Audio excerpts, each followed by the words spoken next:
Today, we're diving into one of the most heart-wrenching realities of life in America: school shootings.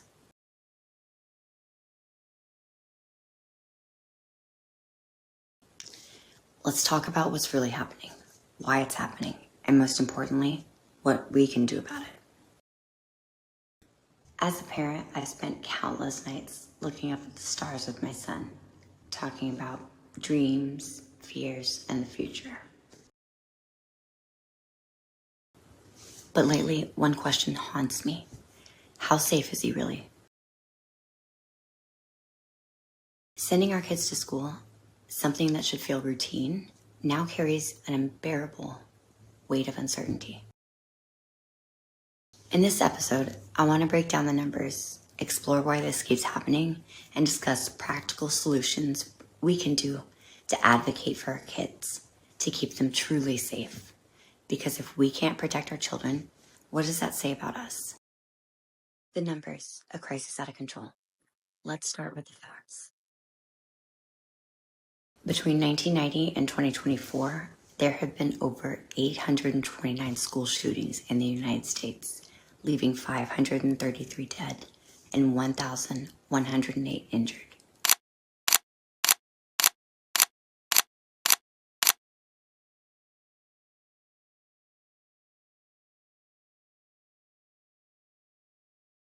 That's not a statistic. It's thousands of lives shattered, families broken, futures stolen.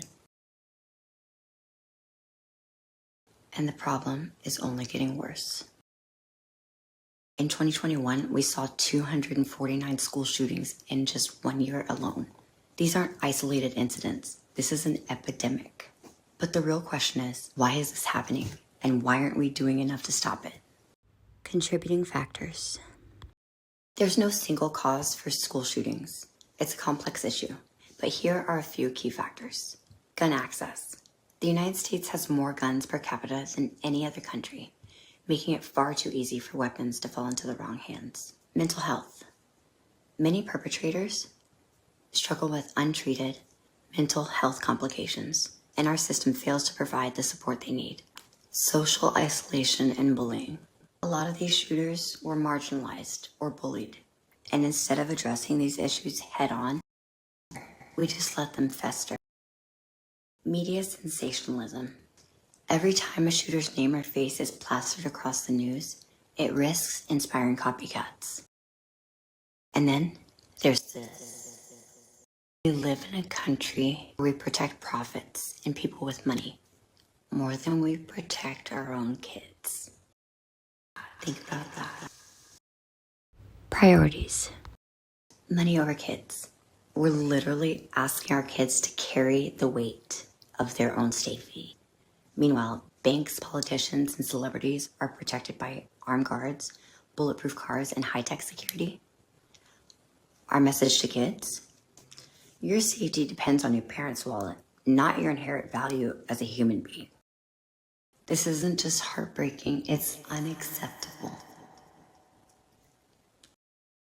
So what can be done about it?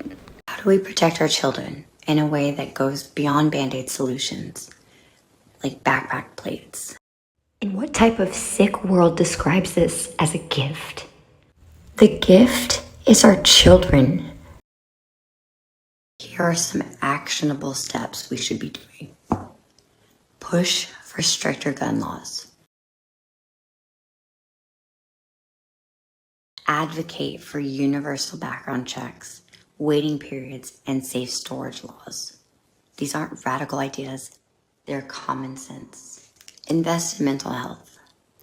Schools need more counselors, not more metal detectors. Let's focus on prevention, not reaction. Hold leaders accountable. Write to your representatives. Demand that they prioritize children's safety over lobbyist money. Support grassroots efforts. Organizations like Moms Demand Action are fighting tirelessly for change. Join them, volunteer, donate. Have hard conversations. Talk to your kids about safety, mental health, and how to support their peers. Change starts at home. If it wasn't time before, it's time now to act. It's easy to feel powerless in the face of something this big. But remember, change starts with us.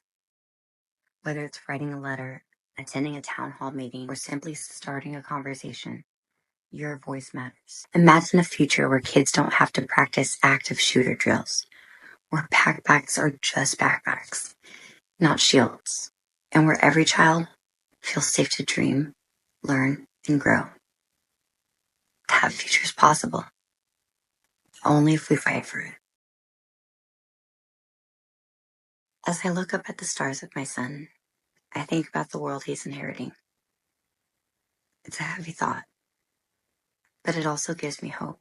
Because if we can come together to protect our most precious responsibility entrusted to us, our children, we can create a world where they're free to dream without fear. Thank you so much for watching. And I urge you, please share this video, continue the conversation, and let's fight for a safer future together.